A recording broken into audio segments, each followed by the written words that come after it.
Bonsoir. Alors moi, je vais vous raconter mes aventures de voyage à travers les dessins que j'ai pu produire dans mes carnets de voyage. Je vais vous expliquer comment j'ai choisi certains lieux plutôt que d'autres, certains détails et tout le plaisir que j'ai eu à confectionner ces ouvrages très précieux.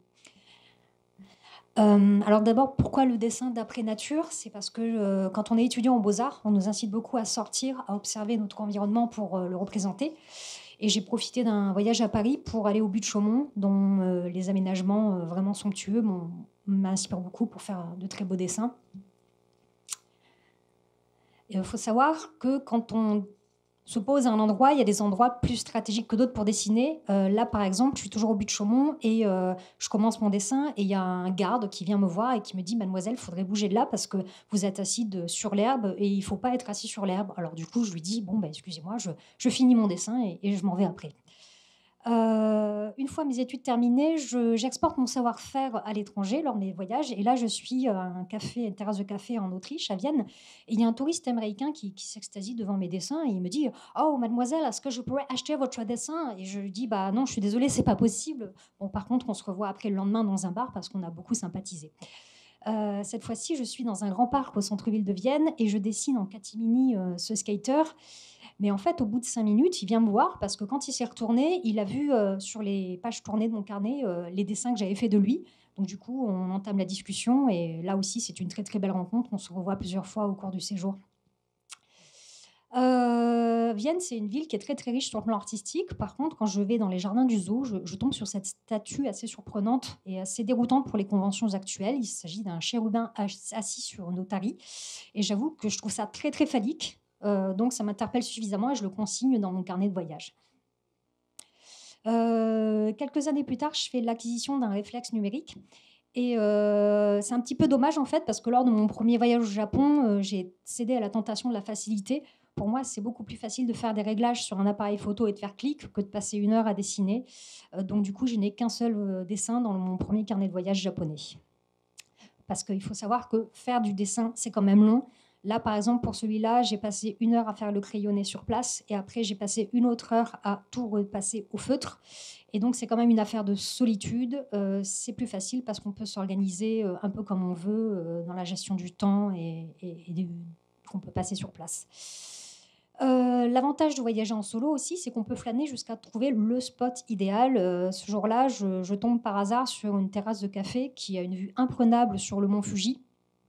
Et du coup, je m'installe avec mon thé, c'est juste parfait, et je peux dessiner cette star incontournable du Japon qui se cache bien souvent sous les nuages. Donc j'ai beaucoup de chance. Donc les endroits très très touristiques, c'est bien. Par contre, il vaut mieux venir tôt pour pas être dérangé, parce que dans ce cas-ci, j'ai juste à peine le temps de mettre au crayon cette jolie pagode sous les cerisiers en fleurs, qu'il y a une horde de touristes qui finit par arriver 1 heure après et qui se posent devant moi pour faire leurs petits selfies et leurs photos sans même me calculer. Bah là, il faut juste garder son calme, quoi. Du coup, les endroits beaucoup moins touristiques ont aussi leur intérêt. Là, c'est une petite rue très calme de Tokyo dont j'ai envie de saisir le charme. Les passants sont très discrets, je ne suis pas du tout dérangée. Et la seule chose finalement qui me fait bouger, c'est le froid, parce qu'après 1 heure assise par terre, j'ai les fesses congelées. Donc je vais vite me mettre au chaud dans la maison qui est juste à côté. Alors ceci est ma chambre traditionnelle japonaise et elle est assez difficile à représenter parce qu'il y a plein de lignes droites. Et au moment où j'y vais pour poser la table Ikea dans le décor pour donner un petit peu une échelle, en fait, ça fait foirer toute la perspective. Donc je gomme, mais ça dégueulasse encore plus le dessin. Donc du coup, je décide d'assumer complètement ce ratage. Je fais une pause ici dans les dessins pour vous dire qu'en fait, dans les carnets de voyage, on met ce qu'on veut. On met des écrits, on met des cartes postales, on met des papiers de bonbons, ce que vous voulez. Et un jour, au marché aux puces de Tokyo, je tombe sur ces cartes postales de la série Ultraman qui a vu le jour en 1966. Et en fait, je suis morte de rire quand je vois ces monstres en carton-pâte. Du coup, je les achète et je les pose dedans. Un an plus tard, je pars au Népal et cette fois, c'est un voyage organisé. Donc, j'ai pas le temps de m'arrêter 1 heure sur un beau site pour dessiner. Du coup, là, le réflexe numérique, il est utile parce que je peux dessiner d'après photo à mon retour de voyage. Et finalement, je me dis qu'on fait une bonne équipe tous les deux.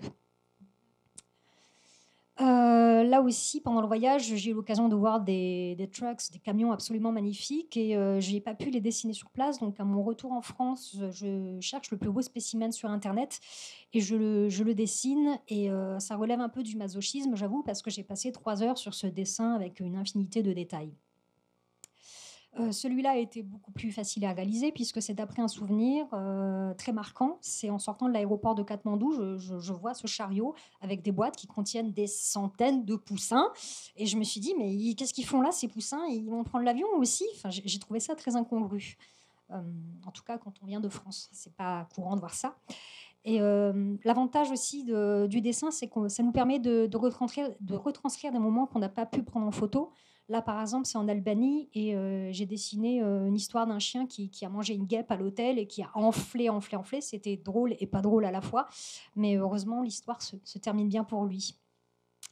Pour finir, voilà, en fait, c'est juste génial de faire des carnets de voyage parce que ça prolonge l'expérience du voyage au retour.